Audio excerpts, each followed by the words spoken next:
wrapped up across Louisiana. Tonight, we're taking a look at some of the races.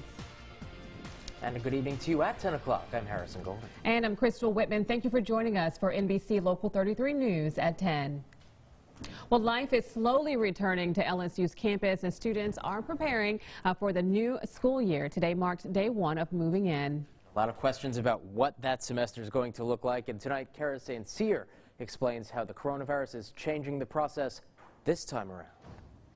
The big carts of luggage were expected, and so were the tears, but these LSU families didn't anticipate the masks and the consistent sanitizing for move-in day. Things are not going to be the same because of the situation with the pandemic or whatever. Aubriana Gibbs, all the way from New York, didn't expect her first college move-in to be like this.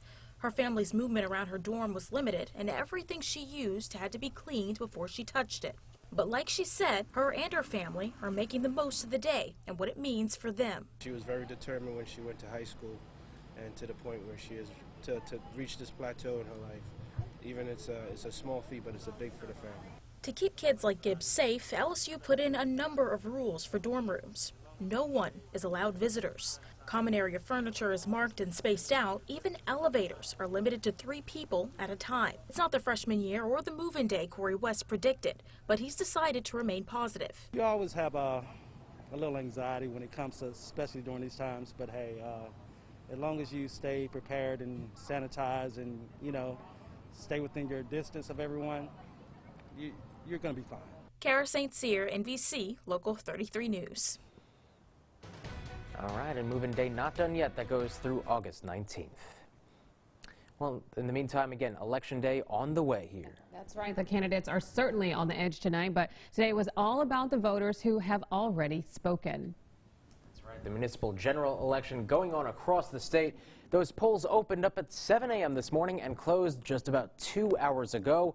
Not all but some parishes have runoff elections for municipal offices, including the one you're looking at right now. Some other ones having elections on special propositions.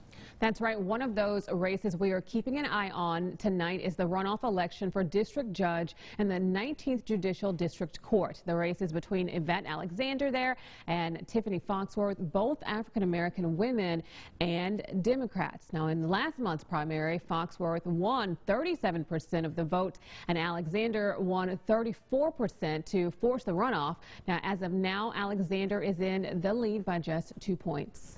A little bit of a flip from last time around. Meantime, another election we're watching for is for a $23 million school bond for the Central School District.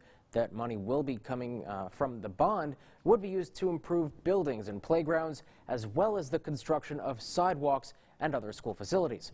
This comes after the school board approved what it calls the Capital Improvements Plan back in January. Take a look at those numbers right now. 68% of people voting in favor of the school bond in Central and around 32% of people voting against that. Again, that split right now looks like about 1,700 votes.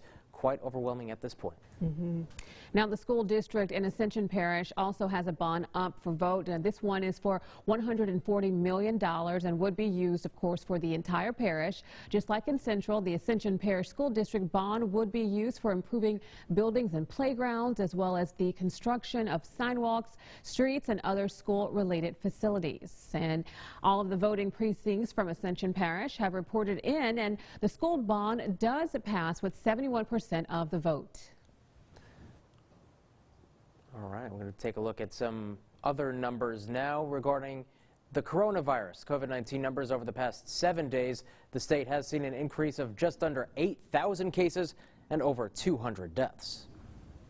And meanwhile, the number of people hospitalized and on ventilators are declining. Hospitalizations are down by over 100 and ventilator usage is down by 10. And while the demand for face masks has led to a local nonprofit here in the capital city helping others to mask up. This morning, the Urban League of Louisiana held a drive-through mask giveaway at the Northwood Sherwood Community Park. People could drive up to volunteers and get masks for them and their family, all for free. In order for us to get to the next step and get to the next phase, we have to continue to practice social distancing. So it feels good for us to be able to make sure that we're providing masks.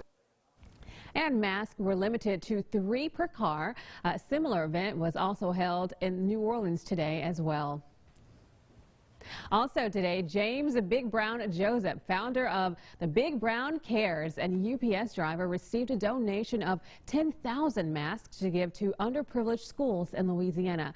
Brad Saya, the man who donated the 10,000 masks, says he's just happy to help out. I've been helping sell masks and supply the city with them throughout the pandemic, and I've got some extra ones, and I saw what great things he was doing with it, and I had the opportunity and availability of the mask to be able to help. Now, over the past few weeks, Brown has been traveling around Louisiana, donating hand sanitizer and masks to schools across the state. Looking ahead to next week, we have a very special presentation for you right here at NBC Local 33. It all starts Monday night. Our Jaron Jordan will be hosting a 30-minute town hall discussing race relations and inequities here in the capital city. He'll be joined by prominent Baton Rouge residents to discuss current issues in the city, from education to health care. They'll also be weighing in on what they think can be done to heal some long-standing divides. It's best if people stop thinking of each other as racists, and that's not the biggest power. That, as painful as that can be, it's not what we're talking about when we talk about racism. Personal prejudice alone does not do the most harm, but people do want to know what they can do about it. So I say it's a set of questions you can ask yourself. You can say, in the environment that I'm in, who is in this picture and who is left out? Well, our candid conversation on race relations will air right here on NBC Local 33 at 6:30 Monday night. And if you're on the go, don't worry, you can still tune in. The town hall will be streaming live on our free BR Proud app and on brproud.com.